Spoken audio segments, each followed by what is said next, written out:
Bħalissa għaddejja tfittxija 3 minn 4 immigranti li ħarbu miċ-ċentru ta' detenzjoni ta' Ħalfar. L-immigranti li għadhom maħruba kellhom jiġu deportati lura pajjiżhom fil-jiem li ġejjin. Kienu għal-ħabta tal-11 ta' l-4 bil-lejl xħin miċ-ċentru ta' detenzjoni ta' Ħalfar ħarbu 4 immigranti minn żewġ titwieqi separati. Iżda kif tistgħu taraw warajja beretta ta' wieħed mill-immigranti illi baqgħet imwaħla mal-fens. Fuq naħa ta' ġewwa hemm ukoll papoċċa ta' wieħed mill-immigranti wkoll u mbagħad fuq in-naħa ta' barra hemm ukoll papoċċa oħra.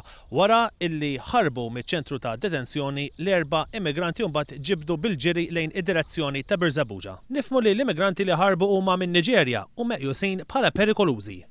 Jidher li 3 ħarbu minn tieqa fi blok B u wieħed minn tieqa fi blok A. Minnu fih bdiet tfittxija għalihom mill-uffiċjali tas-servizzi ta' detenzjoni kif ukoll il-pulizija b'wieħed mill-immigranti li ħarab minn blok B jinqabad ftit ta' ħin wara.